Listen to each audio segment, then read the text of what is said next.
Bismillahirrahmanirrahim. Alhamdulillahirabbil alamin wassalatu wassalamu ala asyrafil anbiya'i wal mursalin wa ala alihi wasallam. Allahumma inna wajhaka nazim ala zimala rabbana shidat nazim wa qawmi bi awliyaullah wa salli ala maulana Muhammadin al-qadir al-azim wa ala alihi billahi al-azim wa azamati zatillahi al-azim fi kulli laqatin wa nasina ala billahi al-azim salatan daimatan bi billahi al-azim ta'ziman hakika ya maulana ya Muhammad يا زال الخلق العظيم وسلم عليه وعلى مثل ذلك واجمع بيني وبينهم كما جمعت بينهم ظاهرا وباطنا يا غزة وبلا حزة من جميع انك لآت عظيم. اللهم صل وسلم على سيدنا النبي وعلى اله وصحبه وبارك وسلم. اللهم صل وسلم على سيدنا محمد النبي وعلى اله وصحبه وبارك وسلم. اللهم صل وسلم على سيدنا محمد النبي وعلى اله وصحبه وبارك وسلم. اللهم صل وسلم على سيدنا محمد النبي وعلى اله وصحبه وبارك وسلم. اللهم صل وسلم على سيدنا محمد النبي وعلى اله وصحبه وبارك وسلم.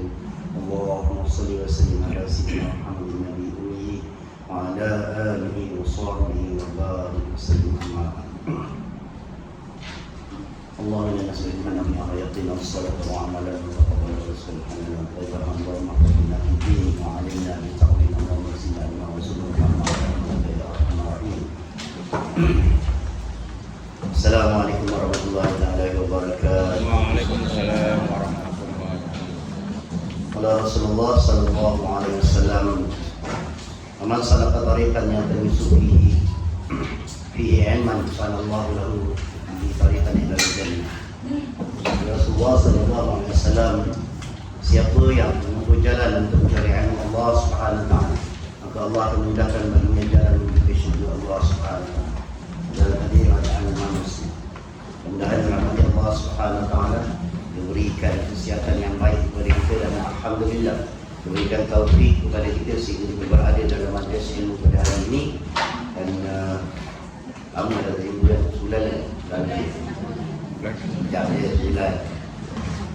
bulan telah dibandingkan negeri akhirat sikit sangat dirasa langsung. Ya alhamdulillah kita Allah SWT masih lagi berada di jalan yang diridai oleh Allah Subhanahu wa taala, di jalan-jalan yang dirahmati Allah Subhanahu wa taala, di jalan-jalan untuk menuntut ilmu. Mudah-mudahan kita dipermudahkan jalan untuk menuju ke syurga Allah Subhanahu wa taala. Satu dari Nabi sallallahu alaihi wasallam, "Faman yuridillahu khairan yufaqihu fid-din." Orang siapa yang Allah ingin memberikan kepadanya kebaikan, saya Allah Subhanahu wa taala memberikan kefaqihan kepada agama. Dan mudah-mudahan insya-Allah kita semua diberikan fahaman tentang agama, pakai tentang agama dan dapat menuju ke jalan Allah, menuju ke syurga Allah Subhanahu wa taala dan dipandang oleh Allah Subhanahu wa taala dengan pandang kebaikan. Kalau orang yang baik kita dinilai oleh manusia, tapi pandangan baik ini dinilai oleh Allah Subhanahu wa taala. Pandangan manusia kadang-kadang baik, tapi pada sisi Allah SWT tidak ada makna. Kadang-kadang di sisi manusia dipandang ini dan dipandang keji, dikata diupak dicaci, tetapi pada Allah SWT yang memilikinya di antara orang-orang yang baik di sisi Allah SWT, dan insyaAllah bakal juga Allah SWT. Alhamdulillah, dengan berkat doa, berkat baginda Rasulullah sallallahu alaihi wasallam, kita masuk pada tahun Masihi 2023, tahun baru Masihi. Kemanapun baru ke tak baru ke kehidupan kita teruskan sama sahaja sama ada masa tahun baru tidak. Tapi biarlah kalau masa tahun baru itu azam kita, peningkatan kita lebih baik daripada yang yang telah lalu. Kalau dulu kita rajin untuk mungkin seminggu sekali, kali ini kita tingkatkan mungkin 2 kali atau 3 kali atau menjadi hari insya-Allah. Kalau dulu kita baca Quran satu hari, mungkin baca satu makro. Ini kita tingkat lagi supaya kita boleh baca satu ayat atau satu hizib insya-Allah. Ataupun terus satu juzuk. Terus satu juzuk lebih kurang 45 minit kan. Luangkan masa sedikit. Ataupun kalau tak boleh terus 45 minit, kita ambil lah 15 minit selepas daripada solat. InsyaAllah sejak pun kalau 10 minit insyaAllah. Syukur kita kepada Allah SWT, kita masih lagi diberi peluang, bernafas, diberikan kesihatan. Kita sambung pada kitab kita, alim ta'alim, pada ilmu, pada panduan bagi penuntut ilmu. Kenali juga sebagai bahasa Melayunya sebagai penuntut, mana menyuluh kepada orang-orang yang dalam menuntut ilmu Allah Subhanahu Wa Taala. Sekarang boleh asyik al-alama, asyik al-jin, al-zahrujin, orang kata apa ni? Dia terjemahkan juga daripada kitab Ta'alim Kitab Arab oleh Syekh Abdullah bin Muhammad Ahmad Rangkul Al-Lamhi Al-Qur'an. Dan kita baca dia rendah lah, kita baca apa yang telah dilahamkan oleh Syekh kita ni sebagai apa? Sebagai menjadikan panduan dalam kehidupan. Sudah sampai pada muka surat 95 yang kita berhenti dulu. Salah pada 17-11. Betul. Kita dah sampai kepada bab habis pada bab usaha memahami pelajaran, kemudian kita berdoa kepada Allah Subhanahu Wa Taala. Dan pada kitab Jawi pada muka surat 35 masuk 36.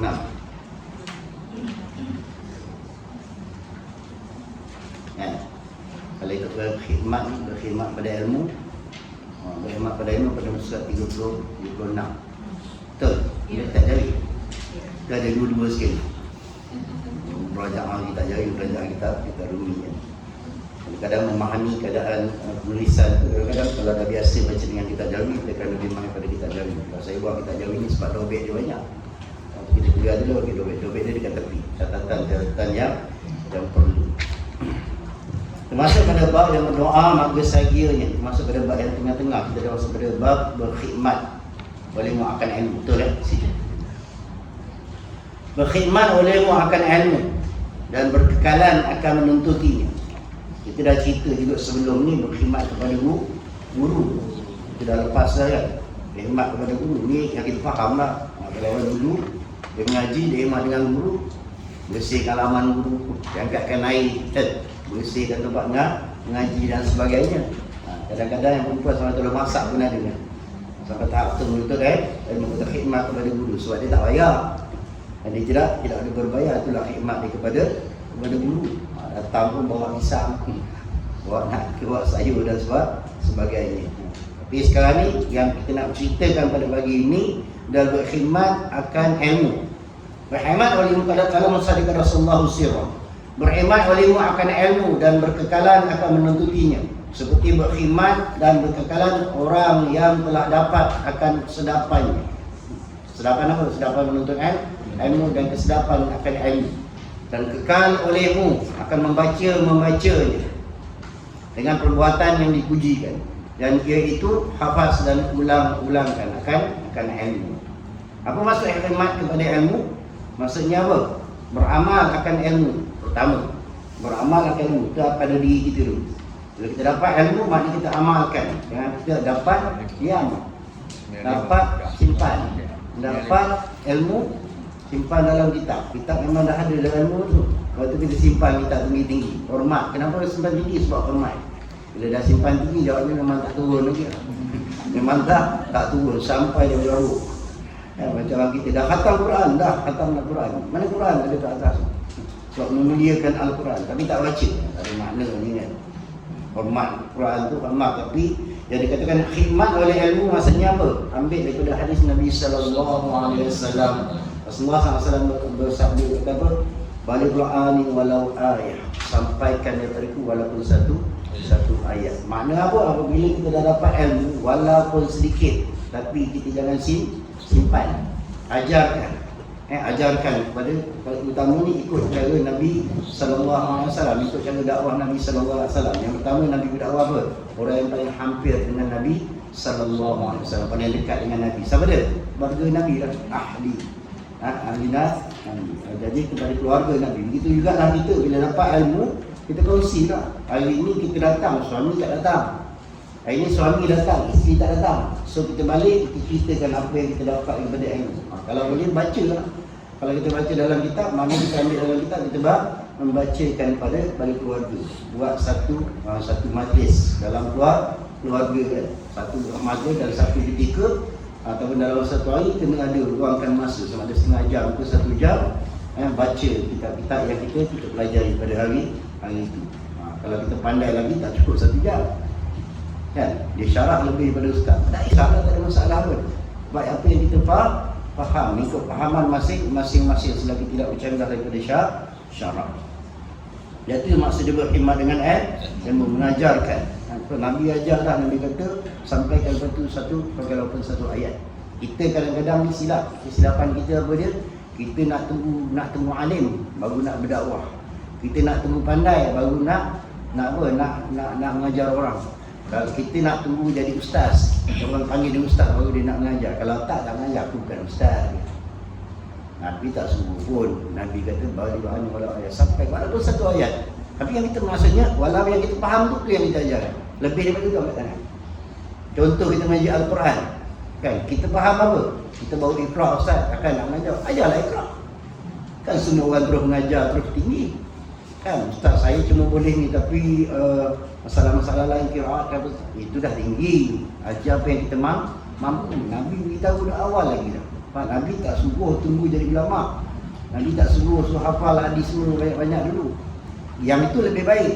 Tapi apa yang kita ada, kita sampaikan dulu. Jangan tunggu. Sebab aku anak dulu macam tu juga. Masa dia mengajar, takut. Aku takut pun tak tahu. Berjumpa dengan guru kita. Kata guru kita, pergilah mengajar. Sebab apa dia kata? Mengajar tu adalah punca dan sumber ilmu.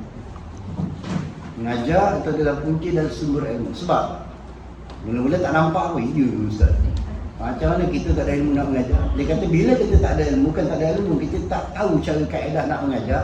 Sebelum mengajar kita buat apa? Telaah dulu kan, kita buka dulu apa persoalan dengan bab-bab yang kita nak mengajar. Contoh bab salat, kita buka beberapa kitab yang bersamaan dengan bab salat. Mungkin kita buka kitab apa, kitab musalli. Orang kata kitab sama dia nipis je pun kan. Tapi bukanlah kita baca semata-mata, tapi kita ambil daripada isi kitab-kitab yang lain dan kita syarahkan dengan sesuai apa yang kita nak mengajar pada ketika itu kan. Nak mengajar solat, mana tu qiyam tu aku tak akan qiyam tu ambil pengertian berdiri saja kan. Kalau aku bahasa Arab tu lah qiyam berdiri, tapi maksudnya apa? Berdiri tegak sekadar untuk apa? Penyerahan kita kepada Allah SWT ketika bila? Ketika kita berdiri itu di mana? Kita mengangkat takbir ketika di mana? Mana tengok keadaan dan mana kita mengkaji ataupun mengaji lagi dari sumber ilmu tersebut. Jadi daripada itulah berkembangnya ilmu. Kalau kita tak mengajar, kita tak nak fikir kan. Kita nak fikir dalam sumber-sumber itu. Hikmat ni kita sebut hikmat. Apa hikmat? Kita tak mengajar tu, biarlah nanti ustaz cakap lah kan. Tapi kalau kita nak mengajar, kita tengok ustaz cakap, kita catat. Lepas tu apa dia, kita kembangkan maksud ni. Maknanya apa? Berkhidmat dengan ilmu, makna kita dapat ilmu, kita terus mengajarkannya. Ilmu akan ilmu dan berkekalan akan menuntutnya. Dan berkekalan. Jangan bila kita dah mengajar, kita rasa kita hebat. Ini satu hal juga kan. Dah belah ustaz, dah mengajar apa, orang bila ustaz dia rasa dia hebat. Tak perlu nak menuntut ilmu lagi, tak perlu nak mengkaji lagi, kena kaji lagi untuk kembangkan ilmu tersebut. Seperti berkhidmat dan berkekalan orang yang telah dapat akan kesedapannya. Mana seperti apa? Mengajar, kalau dah mengajar, dia akan merasa nikmat ilmu tersebut kan. Kemudian diamalkan pula ilmu itu dalam diri dia sendiri, lebih lazat lagi. Sebab tu ada ilmu yang susah nak mengajar. Contohnya apa? Ilmu tasawuf. Banyak orang kata ilmu tasawuf, kadang-kadang ada yang sebut sampai menyeleweng kata ilmu tasawuf. Memanglah sebab dia tidak merasakan nikmat ilmu tersebut. Dia tak merasai nikmat dekatnya dengan Allah SWT. Dia tak rasa syukur kepada Allah SWT. Dia tak rasa panak kepada Allah SWT. Dia tak boleh nak cerita Dan dia kata, itu bohong, itu orang hayal, orang tu orang yang berapa? Buat-buat dan sebagainya. Belum rasa. Cuba dah rasa. Kan, tengok orang pun tak macam orang. Itu orang lain lah, bukan anak. Jadi maksudnya apa? Keadaan itu. Sebab kita dah nampak, Tuhan, Allah, Allah, Allah. Lepas tu kata ada zikir Allah, pula tak diulang. Kita ingat Allah, Allah Ta'ala ingat kita. Kan? Bila kita ingat Allah Ta'ala sentiasa ingat kita. Ala bizikrillah tatma'innul qulub. Bila kita ingat, kita berzikir, kita sebut nama Allah. Kita ingat Allah sentiasa. Tenang hati kita. Kita tengok manusia, kita tengok orang kaya, benda tak heran. Kita tengok orang miskin, benda tak heran. Kita kaya, benda tak heran. Sebab kekayaan banyak menjatuhkan apa? Manusia kan. Kita baca sejarah sirah para anbiya semua. Semua kebanyakan apa? Yang kaya, yang juga kafir. Ataupun maksudnya yang dia ingkar kepada Allah Subhanahu Wa Taala. Yang taksir kepada Allah Subhanahu Wa Taala. Tengoklah siapa yang kita kenal. Kita kenal dalam Quran lah, dalam sirah siapa? Harun. Kaum Ad. Kaum Ad orang hebat. Bukit dia tembuk ni. Kau sama. Kan, tembuk je bukit. Hebat dia buat rumah kat dalam tu. Sejuk pula. Kita jumpa masuk dalam bukit. Panas kan?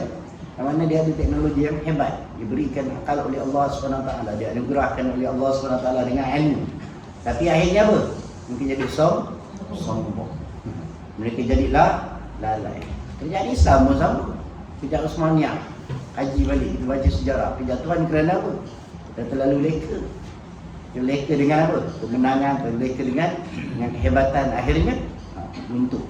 Atau kita jangan, kita letakkan diri kita suatu pelajaran ni apa, ilmu pun penting. Dan apa ilmu pun penting, terutama yang mutasawwif ni penting sebab kita boleh nilai diri kita daripada pandangan Allah Subhanahu Wa Taala. Kan? Kalau miskin mungkin kita tak boleh mendaki ni manusia lain, tapi maksudnya bila miskin tu kita apa? Kita bersyukur dengan kemiskinan sebab apa? Miskin kita tak banyak kena nak jawab dengan Allah Subhanahu Wa Taala. Tapi bukan bermakna kita apa? Kita lemah. Tak makna kita lemah, kita tetap juga jalankan apa Allah SWT perintahkan. Bila kita kaya, maknanya apa? Ikutlah kehendak Allah Subhanahu Wa Taala. Agar apa? Di antara sifat-sifat orang kaya, ingat sedekah, ingat anak yatim, ingat orang miskin. Ya, kita tengok pada apa? Pada surah Al-Fajr, baca surah Al-Fajr pada awal sampai akhir. Itu mengingatkan kita kepada Allah SWT. Apa lantam kita daripada awal. Kan? Mula ayat 15 tu dah mula dah. Orang kaya gini sombongan dia, orang miskin dengan apa? Dengan tak sabarnya dan sebagainya. Orang kaya yang tidak memberikan makan kepada orang miskin, kepada orang tak menghiraukan anak yatim dan sebagainya. Macam kan? Cinta kepada harta. Habis kat itu Allah Ta'ala bagi sifat. Dah akhir sekali Allah Ta'ala tunjukkan jalan. Apa dia? Sampai ya Tuhan nafsu mutmainnah irji'i ila rabbiki radiyatan mardiyah. Akhir bahawa Allah tunjukkan jalan dia. Sebab apa? Sebab manusia macam tu sifat dia. Dan orang sifat yang terakhir, yang nafsu mutmainnah, yang nafsu dalam keadaan ketenangan. Bila dia tenang, dia tak ingat apa dah.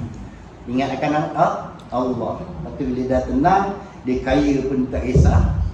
Dia tak rasa nak sombong. Dia miskin pun dia tetap sabar. Sebab apa? Kedua-duanya adalah anugerah Allah Subhanahu Wa Taala. Jadi kita tak kisah. Sebab tu ilmu tu pun penting. Dan bila kita ajarkan dan kita amalkan, lebih kita menikmati akan ilmu. Dan bila apa? Bila kita amalkan, kita akan dapat apa? Kesedapannya ilmu. Sikit, lamalah dengan sikit. Kita amal banyak. Kan kita dapat tentang kelebihan solat dan sebagainya. Contoh, kelebihan solat. Buatlah perlahan-lahan. Mula-mula buat yang wajib. Yang ni peringkat-peringkat ni bukan peringkat wajib lagi kan. Banyak peringkat sunat dah insya-Allah. Kekalkan di antara yang tak pernah Nabi tinggalkan solat apa? Solat sunat duha dan witir. Nak bangun malam belum boleh lagi. Kan? Dengan badan yang semangat ni. Tidur memang sedap kan. Pelan-pelan, mula-mula bangun malam, terjaga sekejap, bangun sekejap. Kan? Istighfar dulu, banyakkan istighfar. Kemudian terbangun lagi malam esok, cuba bangun pula untuk solat 2 rakaat. Kan? Kuatkan semangat, solat 2 rakaat. Lepas tu kekalkan, maintain. Orang Jawa kata maintain. Kekalkan terus. 1, 2. Jangan pertama kali bangun semangat, buat apa? 8 rakaat. Nabi buat 8 rakaat. Wish. Yang hebat ni aku Nabi buat 8 rakaat. Nabi buat 8 rakaat malam penuh. Tak kisahlah kalau mampu, tapi kalau boleh tahan-tahan qalilan pasal jambatan sikit-sikit lama-lama jadi bukit dulu. Lepas tu agak-agak dah okey sikit, dah stabil, dah boleh kekalkan dalam tempoh sebulan ke ataupun 2 bulan ke, naik lagi pula 4 rakaat. Dan tambah lagi sampai 8 ataupun mungkin lebih. Terpulang lah. Tak ada masa banyak lagi, Ustaz boleh tak senang tambah? Boleh. Tak ada limit. 8 sekadar sunnah yang biasa Nabi, lazim Nabi dah lakukan. Tapi berapa lama pula Nabi lakukan? Ada kali Nabi buat 2 rakaat saja. Kita boleh buat 2 rakaat saja. Memang selalunya kita buat 2 rakaat, tapi Nabi buat, kita buat 2 rakaat berapa minit? 3 minit je. Nabi buat 3 jam tu 2 rakaat sahaja. Itu beza kita dengan Nabi sallallahu alaihi wasallam. Tapi kita ikut contoh lah. Itulah contoh ikutan kita kepada Nabi sallallahu alaihi wasallam. Habis. Bagi orang yang mendapat kesedapannya akannya ilmu dan kekal olehmu. Kekal olehmu apa? Wahai talabul ilmi, wahai orang menuntut ilmu, kekal olehmu akan membacanya, ulang baca dengan perbuatan yang dipuji. Membaca dengan keadaan apa? Untuk memahami ilmu tersebut. Kan? Balik baca balik. Jangan balik simpan. Simpan lah. Atau simpan dan tengok TV. Tengok TV macam-macam rancangan ada, macam-macam ada. Habis. Kan habis, kita dah sucikan hati kita, tiba-tiba kita masuk balik tempat gelap. Bolehlah, rugi tuan-tuan. Apa je Ustaz, bukanlah Ustaz kata semua TV tu dengan TV tu gelap, kan? Tapi lebih banyak gelap daripada yang terang. Kadang-kadang menekankan kita untuk berfikir. Kita tak pernah berfikir untuk Allah SWT. Kita tak pernah berfikir untuk akhirat, tapi kita leka memikirkan masalah orang. Kan? Betul tak? Kita tak tengok TV semua ni? Tengok TV dia ingat apa? Dia memikirkan masalah orang. Kan? Tengok drama ni fikir, depan ni macam mana penyampai tadi Korea pun dia faham. Yang ingat orang Melayu ni. Tengok Indo Setan pun dia faham juga. Tengok Korea dia faham. Banyak-banyak bahasa dia faham. Masya Allah. Hebat. Kan? Channel pun dah sampai kat berapa? 32 channel dah ada. Kita tak pasang Astro lagi. Astro nak marah kat Astro. Astro ni. Tak faham jalan, tak pasal internet lagi dan sebagainya. Berhati-hati dengan fitnah akhir zaman. Itu namanya fitnah akhir zaman. Benda-benda yang boleh merosakkan iman, merosakkan akidah kita kepada Allah SWT dan melalaikan kita dengan urusan akhirat. Kita sibuk memikirkan masalah orang, kita tak nak fikir tahap kita, diri kita dengan Allah SWT. Kat mana pandangan Allah kepada kita? Adakah sebagai manusia sahaja, ataupun manusia yang bersifat adal, balhum adal, yang bersifat seperti haiwan, takut tuan-tuan. Kan? Adakah manusia yang dikenali sebagai insanul kamil, manusia yang sempurna? Itu kan kita kena fikir, itu yang senang kita kena fikir. Bila kita fikir macam tu, mana kedudukan kita mencari kedudukan, yang mencari makam ni, mencari darjat kita, bukan darjat kebesaran, tapi pandangan daripada pandangan Allah SWT. Sebab kita kena menuntut ilmu, baru kita boleh hisap diri kita, boleh sandarkan diri kita. Hari ini kita tengok apa yang kita belajar, cukup tak apa yang kita belajar? Sebab orang yang belajar ilmu ni, dia lagi belajar, lagi dia apa? Lagi alim. Banyak belajar, lagi alim. Orang belajar ni, makin banyak belajar makin tak tahu, makin tak pandai. Istilahnya makin bodoh. Susah dengan nak cakap, senang faham. Iya, dah kita kaji lah. Kita belajar ilmu apa? Mula-mula kita ambil orang belajar Al-Quran. Belajar mula apa? Iqra. Dia dapat belajar Iqra tu, dia boleh baca kadang ataupun dia boleh baca ayat-ayat yang pendek tu dengan suku. Dia boleh eja siap-siap dengan suku. Dah hebat dah dia mengaji. Lepas tu bila mengaji Al-Quran pula, ada sangkut lagi panjang pendek. Belajar pula ilmu tajwid, dia dah boleh baca dengan panjang pendek tu, dah hebat dah. Lepas tu dia dengar orang baca, sedap lagi dia baca. Sebab apa? Ada taranum. Dia baca pula taranum, baca pula, belajar pula qiraat. Dah sedap dah baca. Orang yang baca tu lepas tu dia boleh terjemah satu-satu, boleh hurai. Ada lagi kurang. Kemudian orang yang hurai tu pula, dia boleh ikut sampai tahap tu, dia belajar sampai tahap tu, dia pula dengar pula orang ni hurai cara macam ni, jalan usuluddin, jadi hurai cara fiqh, yang ni hurai cara tasawuf. Akhir ketika satu, jauh sangat perjalanan. Maknanya masih belum sampai. Sebab tu kalau kita gunakan umur kita yang pendek ni, kan? Kata sebenarnya Rasulullah, al-umur ummati Baina Siti wa Sab'in. Hanya umur maknanya antara 60 ke 70. Tak cukup umur kita ni nak belajar ilmu. Tak cukup. Kan? Bukan ni kita bukan nak mencapai PhD dan sebagainya, tapi maknanya kita nak dapatkan ilmu Allah SWT baru satu bab. Bab Al-Quran yang kita cerita tadi. Belum bab hadis lagi. Kita kadang baca hadis macam Al-Hufaz hadis. Rupanya satu dua hadis yang kita hafal. Lebih banyak lagi hadis. Daripada perawi hadis yang sahih dan sebagainya. Imam Muslim kita tak habis. Kita kata hadis Imam Muslim ni yang kedua daripada Al-Quran. Itu orang Syafi'i pegang kat situ kan. Tapi yang lain lagi. Kadang-kadang ada hadis yang ada dalam, yang tidak ada dalam dalam kitab Sahih Bukhari Muslim, tapi ada pada ulama lain. Jadi kita rasa kita dah hebat, kita tak juga. Itu baru berambil pada kitab. Tapi kesahihan hadis pula. Hari ni kan kita diulun dengan apa pertanyaan-pertanyaan tentang sahih hadis dan sebagainya. Sebenarnya itu bagus. Kadang-kadang orang marah, apa ni? Nak dalil ke nak dalil ni? Memang kadang-kadang kita rasa luncing sangat. Jadi lebih-lebih sangat kita katakan.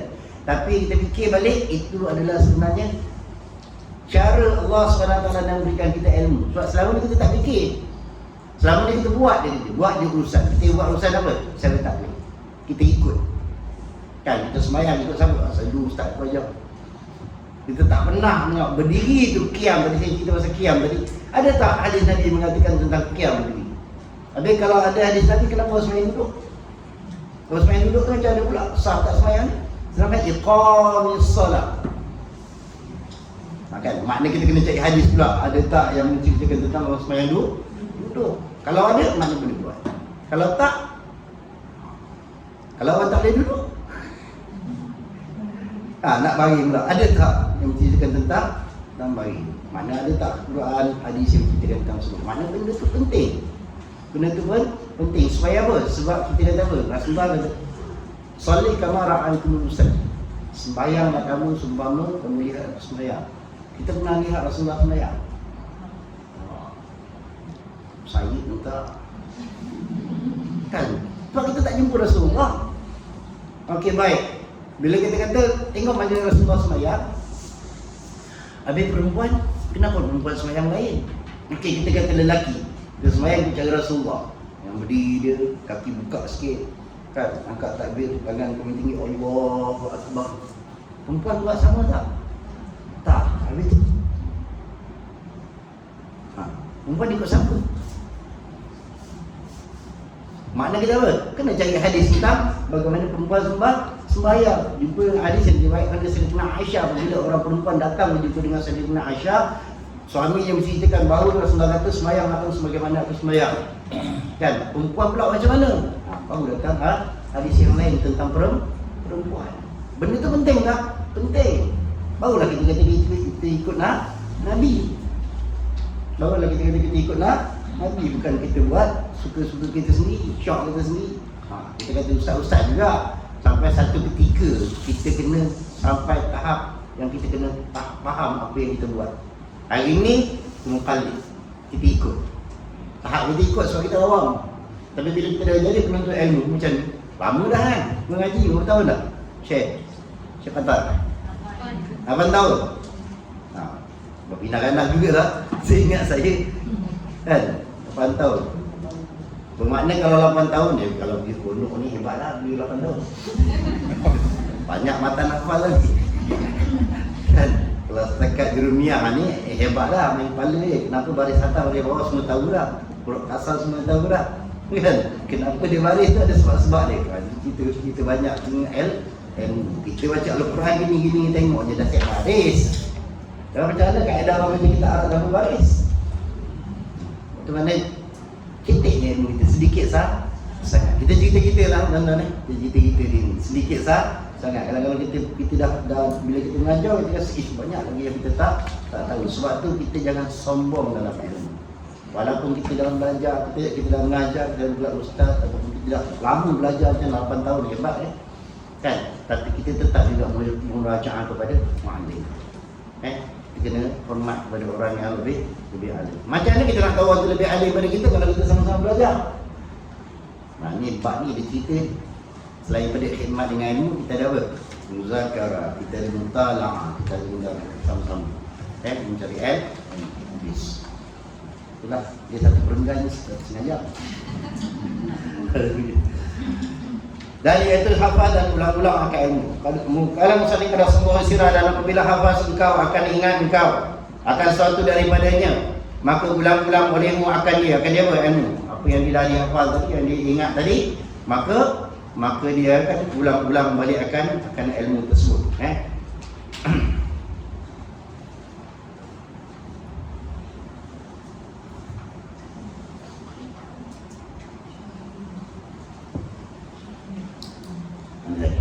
Dan apabila hafaz engkau dan ingat engkau akan sesuatu daripadanya, maka ulang-ulang olehmu akan ilmu tadi. Kemudian menguat akan dia, akan sehabis-habis menguatkan. Kemudian tulis olehmu akan dia supaya engkau kembali kepadanya dan kepada membacanya atas menguatkannya. Ini kaedah. Kaedah diajarkan bagaimana kita nak supaya kita pegang ilmu tu hebat-hebat sampai kita ingat. Kalau utamanya hafal. Itu makna ulang-ulang baca supaya kita ingat. Yang keduanya apa? Yang keduanya tulis. Kan? Kita dah hafal, tulis lagi. Itu lebih mudah untuk kita mengingatkan ilmu.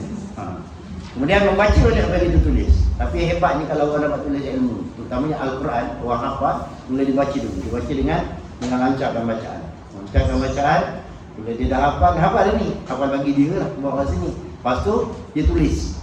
Dia tulis tiap patah. Lepas tu jangan hafal panjang-panjang. Nak tulis pun jenuh kan. Tulis dulu. Satu perkataan satu baris, satu perkataan tulis dulu. Bukan satu perkataan, satu ayat. Tulis dulu. Dah hafal lah satu ayat tu, tulis balik. Maknanya kita bila kita tulis tu, dengan tulis kita ingat huruf. Kita ingat baris. InsyaAllah kita tak susah, takkan lupa.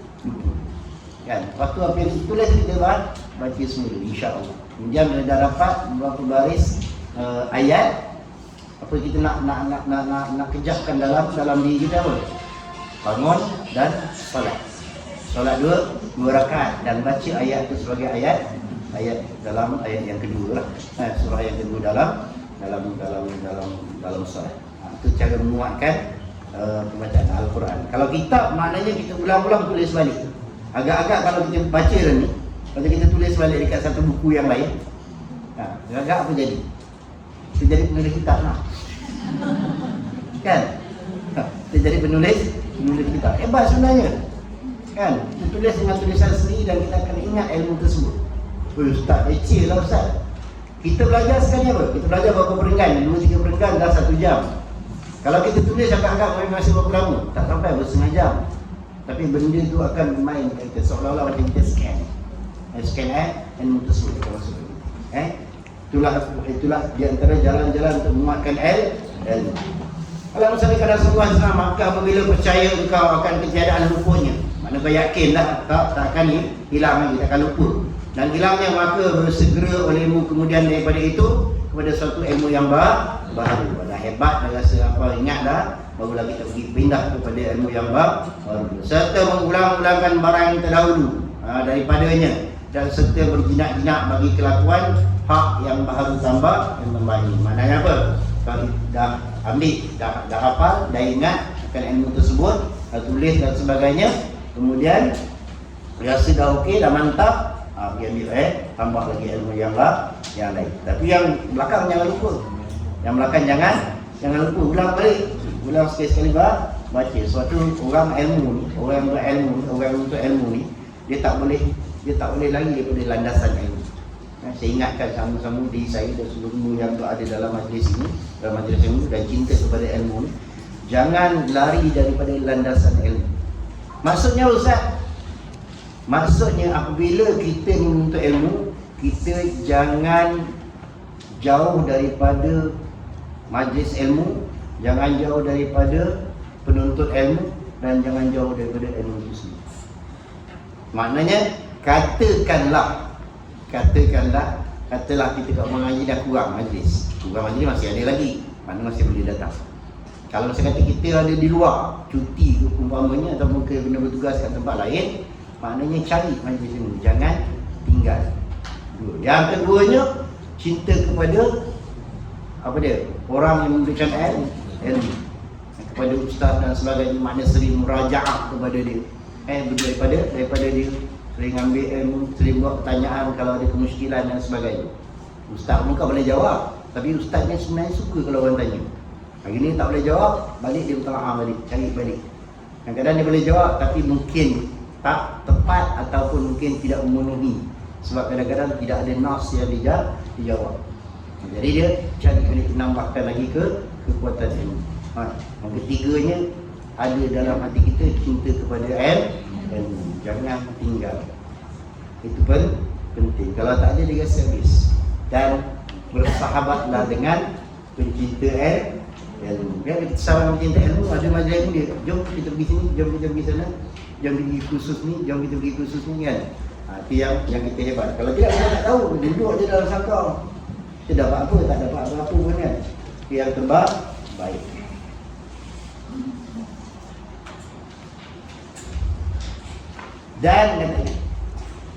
Dan usaha akan dia, misalnya pada semua usaha akan dia secukup-cukup usahanya. Maknanya usaha dengan sungguh-sungguh untuk mendapat ilmu, dan mengingatkan ulama akan manusia dengan ilmu engkau, dengan bahawa engkau mengajar mereka akan ilmu itu, supaya apa? Supaya hidup engkau akan sebagai hidup yang berkekalan. Apa maksud dia tu? Tak nak mati je. Dan mengingatkan olehmu akan manusia-manusia. Mengajarlah ataupun memberikan peringatan, adik menasihatkan, sentiasa menasihat atas ilmu. Kita tahu benda ni tak boleh, dia cakap dengan dia, benda tak boleh, berdasarkan apa. Kadang-kadang manusia dia cakap, dia keluarkan nas dan sebagainya, bukan nak belagak, sebab dia nak ingatkan pada ilmu tersebut. Dia nak mengingatkan, dia dapat daripada kitab sekian. Dia dapat daripada guru sekian. Disebutkan sebab apa? Untuk mengingatkan diri sendiri akan ilmu tersebut. Dan kemudian kata, mengingatkan olehmu akan manusia dengan ilmu engkau, dan bahawa engkau mengajar akan mereka itu supaya hidup engkau akan sebagai hidup yang berkekalan. Maksudnya apa? Apabila kita ada ilmu, kita mengajarkan akan orang, mengingatkan akan orang, nasihatkan akan orang dengan ilmu tersebut. Dan apa? Dia akan kekal. Ilmu yang kita perolehi tadi, dia akan kekal. Sebab apa? Kita sebarkan dekat orang lain. Dan ini akan jadi ilmu nafi'. Ilmu yang bermanfaat. Ni perkara kita kena ingat sentiasa 3 perkara yang perlu kita bawa. Pertama apa? Ilmu nafi'. Ilmu yang bermanfaat. Apabila kita nasihatkan orang, dan orang tu menerima, dan orang tu amalkan, kita akan mendapat walaupun kita dah mati. Kan? Sebab bila kita dah mati, hanya tinggal 3 perkara yang masih boleh kita sampai kepada kita. Pertama apa? Al-ilmu nafi'. Yang kedua, sedekah jariah. Jangan lupa sedekah. Dia banyak simpan buat apa? Besok dah tinggal habis. Dah tinggal habis lah. Kalau dalam surah Al-Fajr dia kata apa? Bila sampai kiamat, semua yang ada ni rata segala-galanya. Satu apa pun tak tinggal. Tak tinggal. Tak ada apa maknanya. Kan? Maknanya ada sementara ada, dan sementara ada hayat dia sedekahkan harta yang kita ada, berkongsi dengan orang susah, orang miskin dan sebagainya. Yang ketiga ni apa? Baru pergi pada doa yang salih. Anak yang salih. Sebab kita kena didik, jangan kita lepaskan sayang kita ya. Abah dia ni dah ujung-ujung ni, kena belajar ni. Sebab nak kembali kepada Allah Subhanahu Wa Taala. Takut-takut besok sampai ke tempat yang lain. Betul kita lagi belajar, tapi jangan lupa yang kat rumah. Jangan lupa ada anak kita, jangan lupa nak isteri kita dan sebagainya. Jangan lupa kepada suami kita dan sebagainya. Sebab apa? Sebab inilah akan jadi pewaris kita. Kalau dia boleh memberikan doa pada kita dan sampai, dia juga memberikan balak kepada kita dan sampai. Dia ada pro and kontra. Tadi kita apa? Ilmu yang bermanfaat. Ilmu yang bermanfaat dia akan sampai kepada kita.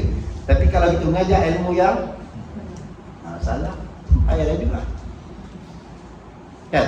Sedekah jariah yang sampai kepada kita. Sampai sedekah yang baik, menjarak keberpanjangan. Tapi kalau kita buat benda yang buruk dan kekal sampai kita dah mati, benda tu juga akan sampai. Sebab tu kita kena jaga sangat-sangat. Yang ketiga tadi apa? Doa anak yang saleh. kan akan sampai. Tapi kalau doa daripada yang baik sampai, kalau dia buat jahat pun dia ada terbalik. Dia terbalik. Nabi tak sebut saya direct. Tapi bila benda yang baik boleh sampai, pada benda yang boleh sampai, maknanya kita kena jaga ketiga-tiga dia kena jaga. Harta kita gunakan kepada tempat yang bermanfaat. Jangan kita laburkan kepada tempat yang mudarat, yang akan mudarat kita di akhirat. Kan? Ilmu kita ajarkan ilmu yang bagus-bagus. Mengajar ilmu nipu. Ada orang ajar ilmu nipu. Buat macam ni, boleh buat macam ni, boleh. Kita nanti kita dah dapat, kita sedekahkan duit semua ni. Dia pusing kat situ pula. Kan? Macam hal tu dunia ni. Ingat kalau benda baik boleh sampai, mana benda jahat juga boleh sampai. Datang daripada kita lah, sebab datang daripada kita pendidikkan kita sendiri. Jaga dalam kehidupan kita, jaga sangat-sangat. Allah. Dan jangan engkau jauh daripada orang-orang yang mempunyai akal, kerana menyertai akan mereka itu memberi faedah akan dikau dan manfaat dunia dan akhirat. Orang yang punya akal dan orang yang berilmu, jangan jauh daripada mereka. Kalau jauh daripada mereka, mana kita akan jauh daripada Allah. Sebab orang yang berakal, orang yang mengingat di Allah Subhanahu wa taala. Kita takut apabila kita jauh daripada mereka, kita menjauh daripada Allah Subhanahu wa taala. Akal mana? Akal yang diberikan berdasarkan syariat Allah Subhanahu wa taala. Bukan akal mengikut nafsu kita. Dan sebab tu dalam apa? Dalam ilmu usuludin kita ada ilmu apa? Kita ada hukum adat dan hukum akal.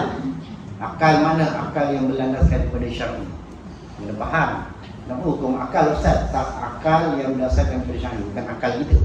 Bukan akal kita untuk berfikir sesuatu, tapi akal dengan syar'i. Kemudian kita ada ilmu hukum adat pada kebiasaan. Waktu kadang-kadang kita tak faham. Bila kita tak faham tentang ilmu, dia akan jadi hal. Itu yang jadi makan ubat jadi haram. Sama lagi.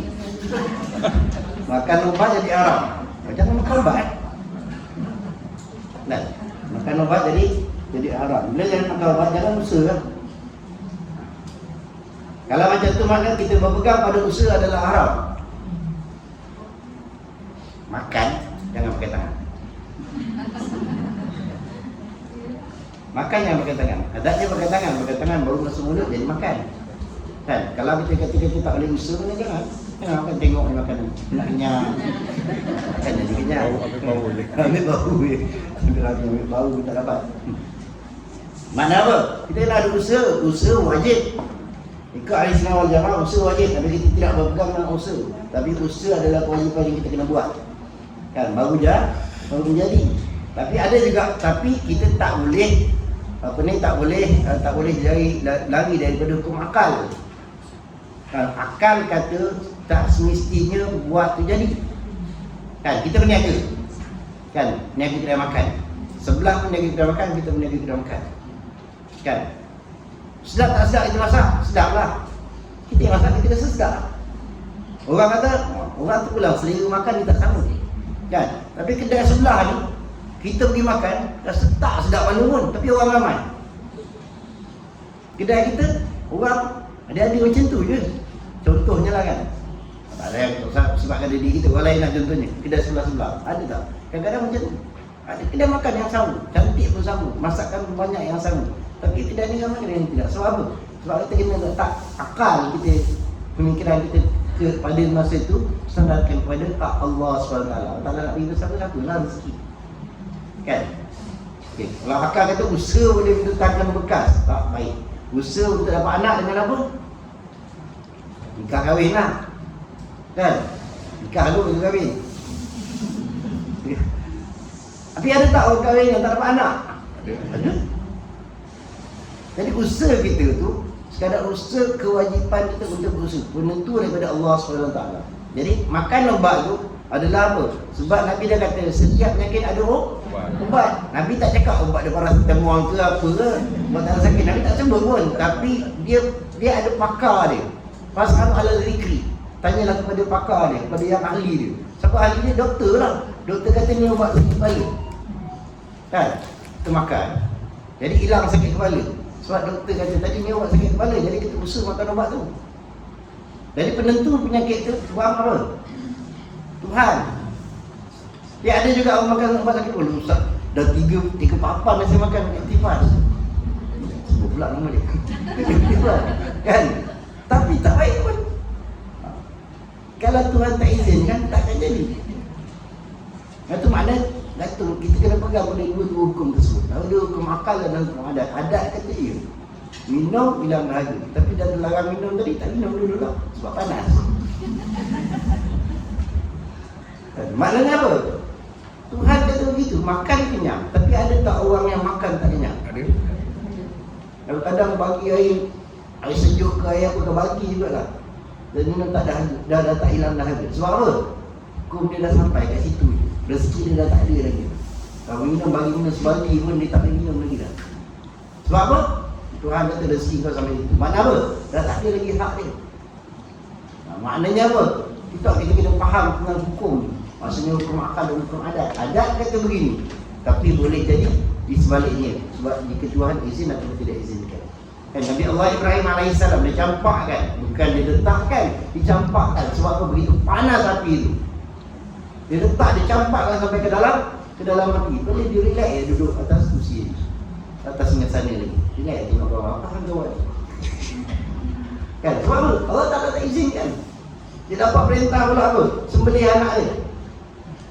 Tuan-tuan, kalau pisau tumpul sekalipun, pisau kat dapur kita kan, ada yang kalau untuk sayur tak lut. Tapi jangan betul kat tangan.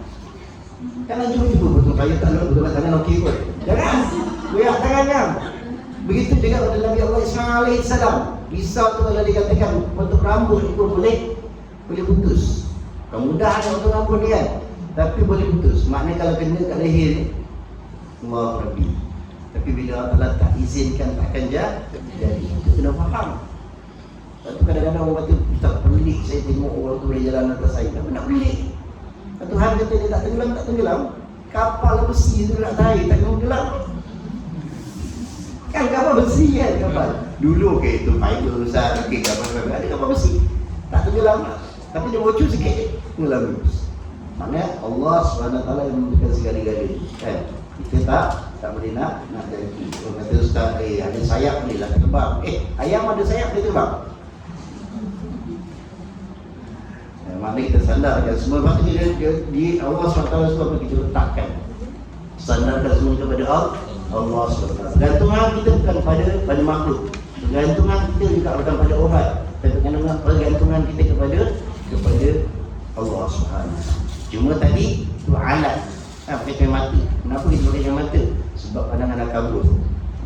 Pandangan dah kabur. Tapi yang menerangkan pandangan siapa? Allah SWT. Ni adat dia. Alat. Perlu kepada alat. Macam ni lah kita nak jadi orang alim. Kan? Tak payahlah datang belajar nak jadi orang alim. Boleh? Kena ada adat dia nak datang lah belajar. Kan? Tengok depan TV, tengok Ustaz saya nak jadi orang alim. Kalau bagus jadi orang alim. Memang bagus jadi orang alim, tapi kalau duduk depan TV tak jadi lah alim lah. Tengok Ustaz depan kita tu. Allahu Akbar. Habis, sikit lagi. Dan jika engkau menyembunyikan ilmu, kalau masalah kepada Rasulullah, dan jika engkau menyembunyikan ilmu, nescaya engkau dibalaskan engkau dengan tutup hingga dilihat dan disangka akan engkau itu orang yang jahil dan bodoh. Kemudian dikekang akan engkau dengan kekal daripada api neraka Allah SWT pada hari kiamat, dan menyala-nyala ia pada sekalian tubuh dengan azab siksa yang sangatnya. Mensyaratkan untuk syair bagi khalil yang tersebut di atas.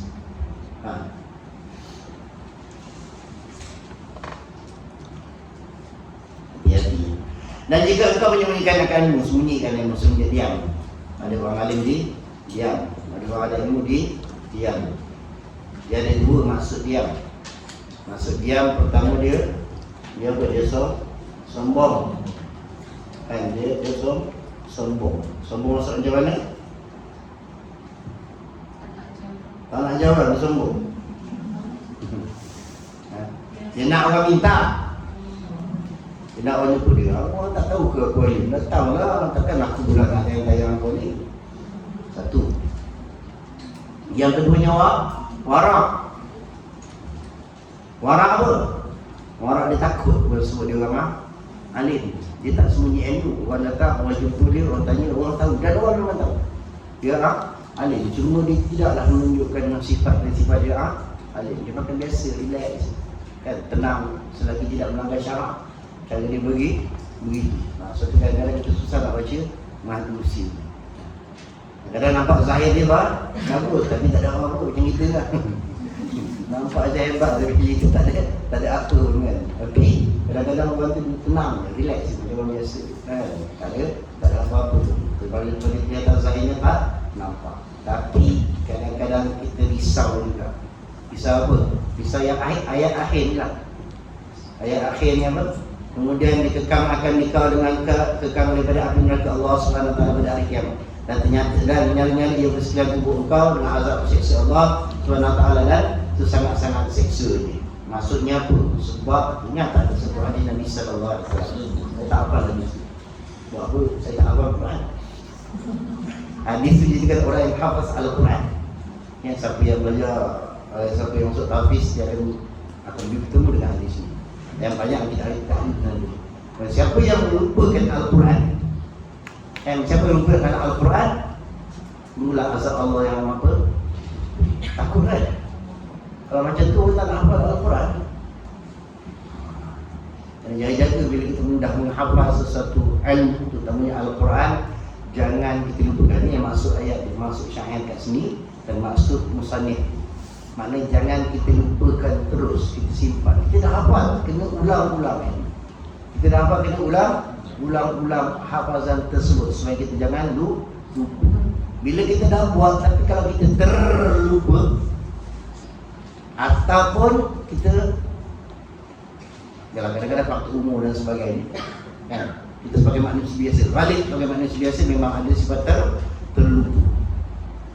Maka bertaubatlah kepada Allah SWT, banyakkan istighfar kepada Allah SWT. Sebenarnya ilmu ni dilupakan. Bukan kita melupakan, tapi dilupakan kadang-kadang dengan kesilapan kita sendiri. Di antaranya perkara-perkara yang menjerumus ke arah maksiat, dia akan menggelapkan hati dan kita terlupa. Sebab tu datangnya hadis ceritakan tentang orang yang melupakan hafazan Al-Quran, dilaknat oleh Allah SWT dengan 5 azab yang pedih. Sebab apa? Sebab dia sengaja. Dan Allah Ta'ala buka pintu hati dia yang cukup hebat, boleh menghafal Al-Quran. Tak kira lah menghafal semua 30 juzuk pun, itu lagi hebat. Kalau menghafal sikit-sikit pun, ulang-ulang. Ulangkanlah surah yang kita hafal. Jangan sampai lupa. Kan? Sebab apa? Yang pertama, lepas tu kita kena ada peningkatan ilmu. Bila kita dah hafal, lepas tu kita simpan, dia memang macam mana pun akan lupa. Sebab itu yang bagusnya bila kita dah hafal, kita ulang-ulang, kemudian kita ambil faham apa ayat yang kita hafal. Itu lebih baik. Dan bila kita dah ambil faham, kita akan lebih mudah ingat. Sebab kita macam tadilah kita baca surah Al-Fajr, kan contohnya. Mana kita ingat kisah-kisah dalam tu. Tentang apa? Azab Allah kepada mereka apa? Mereka yang kaya tetapi tidak menginfakkan hartanya kepada anak yatim, tidak memakan kepada orang miskin. Satu diceritakan. Kemudian azab bagi orang miskin yang bersikap tak sabar dengan kemiskinan yang diuji oleh Allah Subhanahu Wa Taala. Benda itu kita nampak dah. Jadi ayat-ayat itu akan datang dengan kisah-kisah. Sama juga dalam surah-surah yang lain ada kisah dalam surah Al-Baqarah. Kita yang pertama tentang Al-Quran. Dan kepada siapa Al-Quran ini diturunkan dan apakah sifat orang yang beriman, kan diceritakan daripada awal-awal surah. Lepas tu masuklah kisah dalamnya, kisah kelahiran Nabi wujudan Nabi Allah Adam AS, dicerita satu persatu semua ada. Bila kita dapat cerita tu jalan tu, dan apabila kita menghafal surah tu, so kita tahulah kedudukan dia dekat mana. Kan bila kita tak ada peningkatan dari segi ilmu, memang akan hilang. Sama macam orang dulu. Kan orang sekarang yang dulu kan, dia dah khatam Al-Quran, dia letak dekat ke atas almari. Dan lepas tu dia hafal lagi, dia khatam lagi tak? Dia baca lagi tak? Tak. Dia baca lah, dia nak nikah. Itu pun juzuk Ammar yang dituduh, yang laras kan. Itu pun dia ambil setengah juga. Daripada apa? Wadduha sampai surah An-Nas, betul? Dia tak baca pun sebelum nikah ke apa tak, dia tak baca lagi dah. Dia ambil hari nak nikah tu dia ambil surah apa daripada surah Duha. Berapa surah lagi? Dah 7 surah lagi. Sampai habis. Tu je. Dan ada khatam Al-Quran. Khatam bila khatam tahun dulu baca masa kecil-kecil.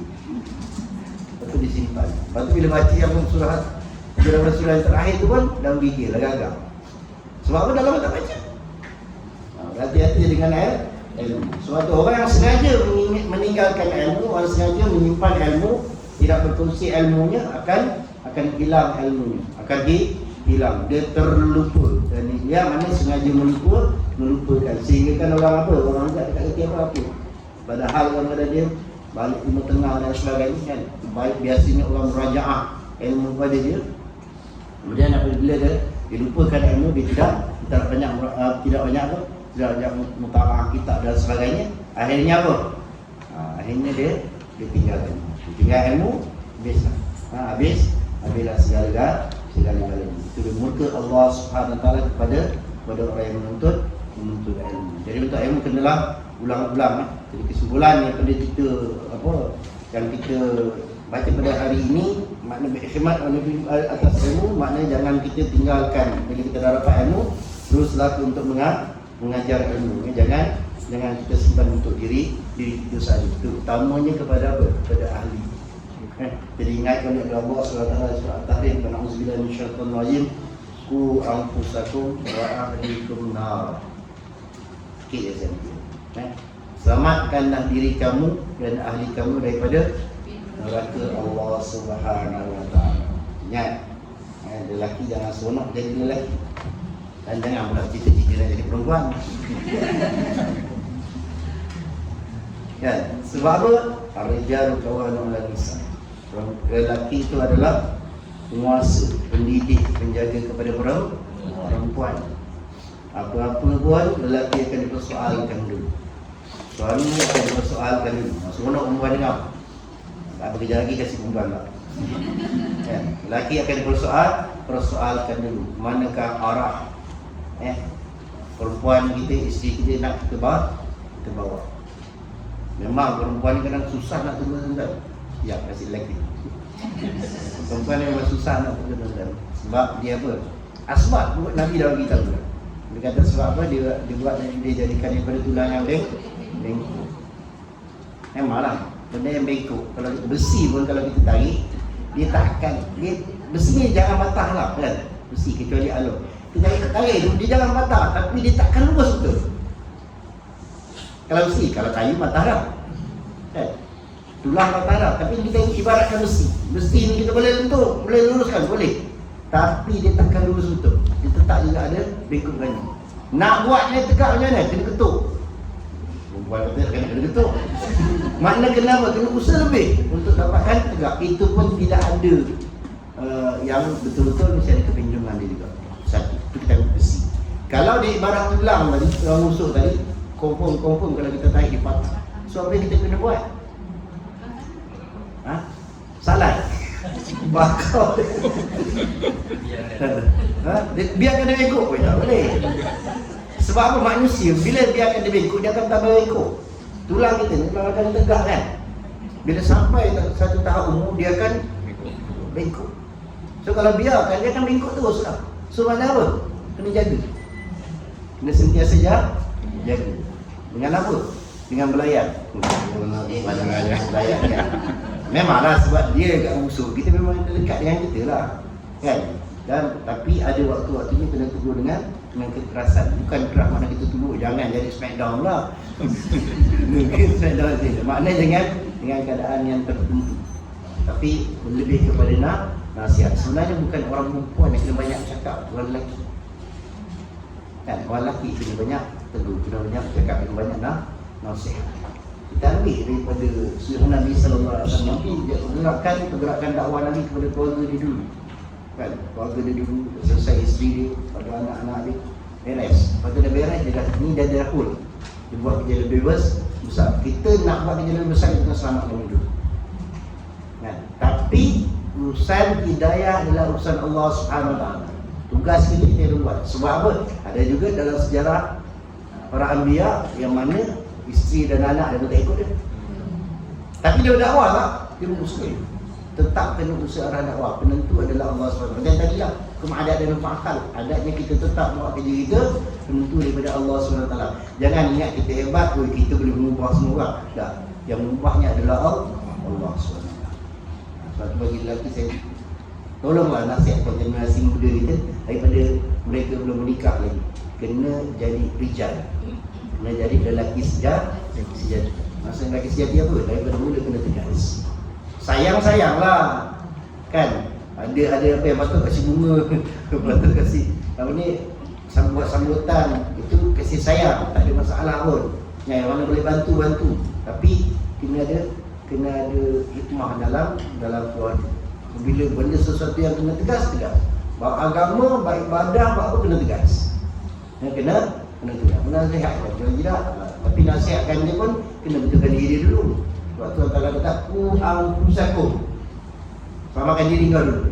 Bukan mana selamatkan diri, betulkan diri kita dulu. Lepas tu kita akan jadi contoh kepada keluarga kita. Kita cakap juga atas diri kita, tuan-tuan, banyak lagi tugas-tugas kita yang belum selesai. Dan perempuan pun sama juga lah. Ni kata perempuan. Perempuan pun sama juga lah. Ya, bila suami dah tolong tu, jangan naik tuncang lah. Suami dah tolong, tak apalah, dia boleh buat, biarlah dia buat. Kita dah relax je. Ya kan, kita kan. Ingat Rasulullah ni hadis sahih. Rasulullah kata dalam apa? Dalam syurga Rasulullah lihat yang ramainya adalah perempuan. Tadi dia senyum kan? Yang dia kena ramai perempuan. Sebab ini hadis Nabi SAW. Sebab apa? Nabi beri sebab tak? Nabi beri sebab ke tidak? Sebab di antaranya apa? Sebab banyak komen. Banyak komen kepada suami. Tak pernah puas hati. Sebab tu perempuan nasihatkan anak dari kita apabila menerima suaminya, redha seada suami. Jangan memaksa lebih daripada apa yang dia termampu. Dan ingatlah itulah takdir Allah SWT ke atas kamu. Bila dah bersetuju untuk menikah dengan seorang adalah sebab bila tak puas hati banyak komen lah. Sebab ada satu ini saya baca pula ni apa. Kita ni lelaki nak buat apa yang terbaik untuk keluarga kita, untuk suami kita, untuk isteri kita, untuk anak-anak kita. Tapi kita dah buat ni kat 100 dah kebaikan yang kita buat, tapi satu kesilapan, satu kerosakan ataupun satu kelemahan mungkin, itu yang jadi asbab. Itulah jadi asbab kita ditalak. Tapi nasib baiklah talak tidak ada pada perempuan kan. Semua sebab itulah perempuan tak ada talak pada tangannya. Kalau ada tangannya habis lagi janji. Dan perempuan ni ada kekurangan dia. Ini dari Syam ni ada kekurangan. Apa dia? Perempuan dia kurang pada agama. Pada agamanya apa? Perempuan tak boleh sembahyang penuh lah. Memang kena setiap bulan akan ada cuti. Begitu juga dengan puasa. Dan perempuan juga tidak boleh menjadi saksi. Ini bukan manusia pilih, ini bukan Nabi pilih, tapi dalam Al-Quran. Baca surah Al-Baqarah ayat 282.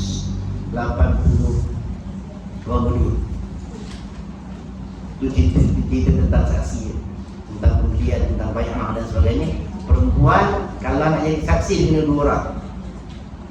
Lelaki seorang, perempuan 2 orang. Yes, ayat paling banyak tu. Perempuan jadi saksi dia kena ada 2 orang. Seorang lelaki nisbah hari kepada 2 orang perempuan. Mana kalau nak jadi saksi dalam satu surah kena ada 2 orang lelaki kan. Jadi kalau misalkan tak jumpa 2 orang lelaki, ada seorang je lelaki, tapi perempuan ramai, kena pilih 2 perempuan yang menjadi saksi. Maknanya jadi 3. Kalau lelaki cukup dengan 2 orang saja. Kalau perempuan kena ada 2 orang. Satu orang lelaki, 2 orang perempuan jadi saksi. Maknanya apa? Itu bukan Nabi yang atur, tapi daripada Al-Quran. Mana Allah SWT tahu sifat kelemahan dan kehebatan adalah lelaki dan perempuan. Sebab lelaki ada kelebihan yang tersendiri dan lelaki darjatnya satu darjat ke atas daripada perempuan. Seandainya yang terakhir patut hormat kepada lelaki, tapi dia lelaki yang soleh kan. Hormatlah kepada lelaki. Sebab lelaki ni darjat yang ditulis daripada perempuan. buat satu dengan satu derajat kita di mana pun. Tapi kata Nabi seandainya kalau boleh, kalau dibolehkan makhluk ataupun manusia menyembah kepada manusia, nescaya perempuan sembah kepada lelaki, kepada suami. Hati-hatilah dalam fitnah akhir zaman ni, berbagai yang kita hadapi. Mana kalau kita boleh nak nasihat suami pun dengan cara yang macamnya, alhamdulillah tengok muslimat yang ramai datang kan, mungkin para suami tak sempat lagi dan sebagainya. Tapi kalau boleh nasihat dengan cara yang terbaik. Perempuan ni hebat tuan-tuan. Dah lembut-lembut ni, tengok Mac. Bukan kata buaya dia boleh gegar. Dia boleh gegar. Banyak kisah-kisah yang kita dah dengar kan. Yang lelaki kerajaan yang hancur kerana perempuan. Mana perempuan ni hebat lah. Kan? Jadi gunakan kehebatan pada tempat yang gegar semuanya dihancur. Wallahu a'lam. Ada zakat, muzakarah, menadhar dan juga insyaallah mudah-mudahan dirahmati Allah Subhanahu wa taala.